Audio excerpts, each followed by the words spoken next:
oleme täna tulnud Vägeva jaama kohvikusse, mis asub kohe Vägeva rongipeatuse juures.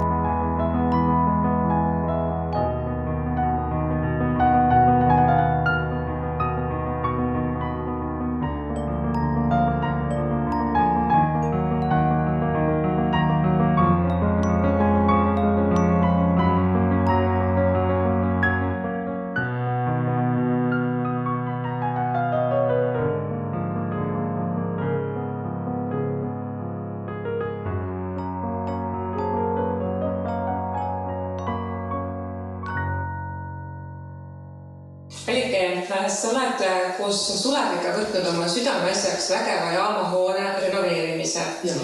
Kuidas te siia sattusite? Me müüsime kursi ja Hirossi maha ja ei tahtnud veel pensionile jääda ja mõtlesime, et oleks veel võimalik võib-olla kusagil veel mingi väike asi teha. Aga juhtuski jumal juhatusel selline väga lahunelt ja suur asi. Aga me oleme nüüd 3 aastaga lausa imetlenud, et kõik, kes käivad siin imetlevad, tõesti on ilus ja ise me nautime ka, aga tööd on palju, jätkuvalt palju. Mõtle, välisfassaadi värvimine, vannitubade ehitamine, kõik sees, remont, suur trepp, minul kõik üksi värvitud. Sule muidugi teeb lõviosa tööd ja mina assisteerin, aga ma olen ka kokanud ka häid toite. Nüüd 6 aega tagasi avasime kohviku, külastajaid käib üllatavalt. Ja toitudega väga rahule. Me pakume mitte suurt valikut, aga kõik, mis on väga hea ja maitsev. Külmutatud toitu ei kasuta, kõik on nagu värske ja väikestes kogustes, sellepärast teengi. Mis toidud menüüs on siis? Ja menüüs on kaelakarbonaat, praegu suvisel perioodil värske magusapukapsaga oma kartulid värske. Ja siis on schnitzel ja siis on kana. Ja siis on supp, iga päev praktiliselt teeme väikses koguses, aga suppi siis kas on olnud borši, juurviljasuppi, piimajuurviljasuppi ja igasuguseid suppe, isegi rosollik on olnud ja ühesõnaga kõik on maitsev ja kõik on hea. Ja nagu sa näed, oma kodust mahla siin pakume ja kohv on meil väga hea, meil on omad head kröömung, saksa röst või saksa röst ja ma teenindan rõõmuga ja tunnen rõõmu, kuigi kõik, mis me oleme siia istutanud, on juba nii väikesed ja kasvavad nii kaua, et see on täitsa hullumeelsus istutada ja ise sa kunagi neid kasvamas ei näedagi või suureks kasvamas, aga see ongi. Nii nagu Martin Luther ütleb, kui on homme ka kinnepäev, siis tuleb täna ikka veel õunapuu istutada. Ta ütles, puu või õunapuu vaidlevad sellele siis. No kui te siia tulite, siis oli see väga palju prügi, see oli hästi kehvas olukorras, et miks te sellise nii suure ja ränkraske projekti ette võtsite? Aga see on kuidagi nagu, vaata, kui Jumal annab sulle eesmärgi, siis ta annab ka tee. See oli nii kohutavalt raske, see kõik oli, me elasime 1 päev korraga, me tegime 1 päev korraga, meil oli üürikorter Jõgeval ja me käisime iga päev Jõgevat rongiga, kõik see rongiga, ma polnud aastaid sõitnud, vaata, me oleme mõlemad raudte lapsed, me oleme Antslast pärit Suleviga mõlemad ja väiksest peale mul on see rongi asi kõik tuttav, see mind ei häirinud ja isegi see liiklus ja see tee, aga siin oli nii kohutavalt palju tööd, et lihtsalt ma ütlen, et 1 päev korraga. Ja tegime ja jälle uuesti, see prügivedu oli meeletu. Ja kas te olete nüüd kahekesi, sest sa oled põhimõtteliselt saanud sellisesse olukorda, nagu see praegu on? No jaa, välistööd on firmad teinud, eks ju, ja siis kanalisatsioon, puurkaevu seadustamine, puurkaevu puhastamine, see on firmatöö, seda ei saagi ükski inimene, ei oskagi teha ega suuda ja masinaid. Aga see eest kõik vannitoad on Sulevis ehitanud, nii palju ainult oli võõrast jõudu, et kanalisatsiooni. See on spets torutööd, eks ju. Tulid siis Sulevil appi, aga kõik selle kohviku ilus vannituba seal taga on ehitatud Sulevil ja kõik köögid ja ühesõnaga me oleme selle maja nagu villalikuks muutnud, me oleme mitu vaheseina, mida võib lõhkuda ära, mis ei ole nagu kapitaalsed. Me oleme alt koridorist võtnud, nüüd on nagu ilus trepihall pikk, eks ju, ja värvitoonid ma olen ise valinud ja see maja on mind nagu aidanud ka, siin on kunagi olnud väga hea arhitekt, väga hea kunstnik ja siis ma neid värve ma olen siis nagu teerin, nagu vanaroosa ja halliga see trepiosa ja siis siis üleval tuleb üks ilus aprikoosituba samblarohelisega väga-väga kaunis, et tõesti on. Ja kõik see aed ja kui sa oled kogu aeg looduses, loodus aitabki sul seda balanssi tasakaalu hoida. Loodus on niimoodi, et hommikul lähed aeda ja kõik võetakse sult ära see ja hakkad tegema ja vaatad, mis tegema. Mõttes räägid ülilede taimedega, no mõttes ja mõtled, seda on vaja aidata, seda on vaja kasta, seda nii, et kogu aeg on see pidev töö, aga nagu rõõmus töö ja pühapäeviti on meil siin palvetund või kirik, eks ju, täpselt kell 12, et kõik võivad liituda, aga meil ongi juba juhuslikke inimesi on, kes tulevad ja ühinevad jumalateenistustega. See on nagu nädalas tippsündmus, see jumalateenistus ja sellest siis edasi. Siis me piibli järgi loeme, nagu sul on kirikuõpetaja ja siis me loeme lektsioone piiblist, nagu originaalkirikus, nagu kõik. Aga kohutavalt raske ja talvel see kütmine ja nii ma unistan, et oi, kui saaks nagu Jailu, siis oli, kui saaks kütte, maakütte või mingisuguse kütte, aga see on unistus, eks ju. Mitu küttekollet teil on see kütte siis külmal ajal? No mis külmal ajal me osad toad paneme nagu talvepuhkusele ja siis üleval 2 tuba ja siis sul all ikka on 3-4 kollet iga päev. Ja aga naabrimehe käest saame häid kasepuid osta ja kuivi, mis on juba mitu aastat kuivad. Need on väga head, et need on nagu annavad siukest. Ja ahjud, mõned ahjud on siin jah, ikkagi väga heas seisukorras. Aga nüüd te siis elategi siin?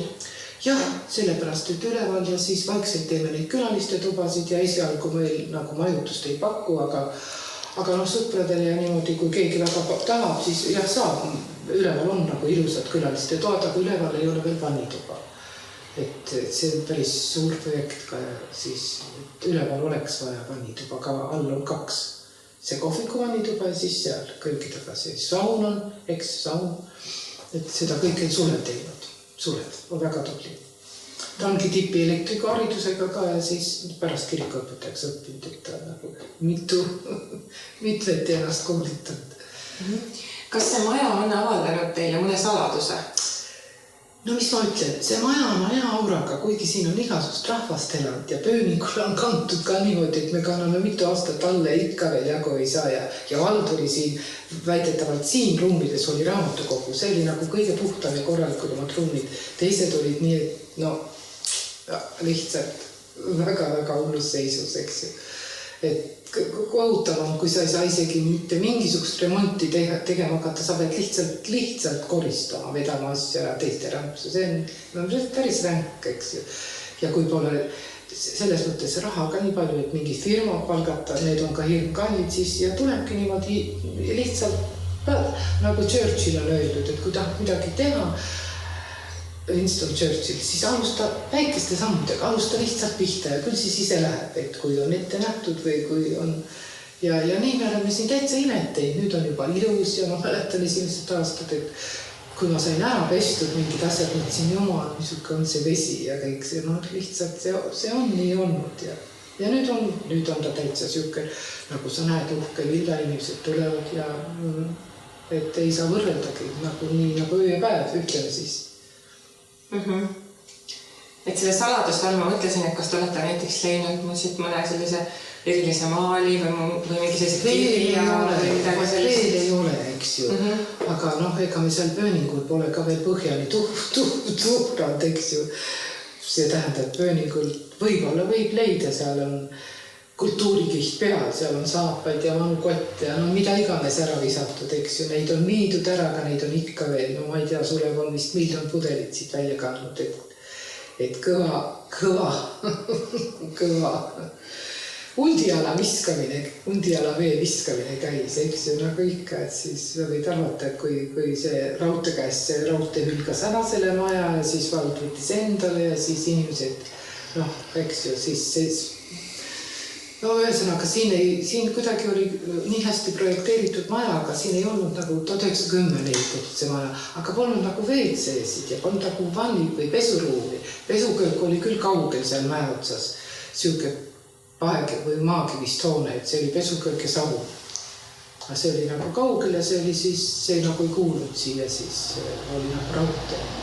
Raudtee ajal oli see nii, et seal käidi küll pesu pesemas ja aga aia tegime korda, aed oli täiesti metsistunud, prügi täis, nii et prügimäele ma tegin need roosid ja mis praegu on tõesti imeilusad, püüavad pilku ja Sulev ja Esra võtsid maha selle võsa, see võsa oli ikka väga võimsalt kasvanud, sest taga oli seal siuke tall või laut, ütleme tall, sest hobustega tehti ju jaamas kõik tööd ja selle ümber, oli visatud sõnniks, seal siis kui viljakas muld ja siis kõik need puud kasvasid seal meetsiku kiirusega. Ma mõtlen, need pajud ja lepad ja mis see rämpspuud lihtsalt kasvasid, nad olid rohkem kui 12 meetrit pikad kõik. Ja siis ma tegin lõkkasendus, ma tean, ma nii palju olen juba neid aedasid ja teinud. Kursi kirikumõisas tohutu aiarajand Suleviga ja siis Jahilossis tohutu aiarajand ja Paukaste mõisas tohutu aiarajand. Ma tean, et peab olema hea muld ja ma tean, et umbrovust jagu ei saa. Jahilossis ma lasin isegi kaupa, et kavatori lõhukese kihi peal kaevata, see on ka see huumus. Pärast oled hädas, et see maa ei ole nii viljakas edasi. Aga siin ma tegin siis niimoodi, et need võsapuud, mis me lõikasime, neid oli palju ja siis tegin niisugused suured lõkked ja siis kui seal aias me käisime, kui seal on nagu iga teatud meetrite tagant on neid nagu lilleklumbid ja need ongi siis need vanad lõkkekohad, seal on see väetiseks tuhk ja siis seal kasvavad hästi, sest muidu on niimoodi, et see kelts on siin nii tugev, et siin eesaias ka ma pean ikka kõvasti suve jooksul mitu korda kõplama, et see umbrohi ei tungi see, mis jõhvid siin on ja siin on küllaltki madal koht, et tekib seda igasugust juhuste kõva heina, millega tuleb ikka võideta kohe. Peaks panema kohe niisugused vahel, aga ma ei ole neid ka pannud. Maa sisse hüpatakse niisugused. Aga see koht on siis päris, et teie oma praegu, et see ei ole enam valla oma, ta oli enne kui valla oma. Jaa, ta oli palgmüüs vahepeal ühele ettevõtjale ja tema müüs omakorda neile. Et siis. Ja kuidas sa vaimusilmas seda kohta näed? Et millised nagu tulevikuvisioon sellest? No me oleme nii palju teinud ja me ei ole enam noored, et kui meie siin lõpetame või siis ma näen seda, et ma nii tugevalt katsun selle kohviku, katsume selle käima panna, et see jääkski selliseks teeärseks kohvikuks ja väikseks majutuskohaks ja miks mitte ka elamiseks, et see on nagu täitsa võimalik siin. Et Harri Raudvere nagu omale eelmine aasta tegid suvel saadet, ta andis väga kõrged punktid, ütles, et see on nii hea koht, ütles, et Alikeed, kui isegi iga 100 auto peatub, tema arvamus. Oled sa või sees, aga see on tema arvamus. Aga meil on siin hea parkla ees, eks, kuhu vabalt mahub 4-5 autot vabalt, eks ju, või isegi 6. Ja hea on tee pealt sisse pöörata ja siis kui kogu aeg ootab nagu, ütleme, hea toit ja meeldiv suhtumine, hea teenindus, siis inimene tuleb ka tagasi ja see ongi. On teil juba mõni üritus siin ka toimunud? No üritust veel ei ole, aga kõik on teretulnud, kes tahavad teha seal väiksemat sünnipäeva või pulmapidu või mis tahes. Et mul on oma endises töökohast Kursi Jahilossis alles veel üks väga kena taha Maarika, kes on mulle nõus appi tulema ja siis me kahekesi juba seal tegime päris suuri asju, et miks siin on nagu 3 korda väiksem kõik kui Jahilossis või isegi rohkem veel. Jahilos oli suur ja võrreldes ta oli jahimõis või tähendab, ütleme, suvemõis. Need mõisad olid veel suuremad, Jahilos 675 ruutu ka ikka päris suur, eks ju. Aitäh!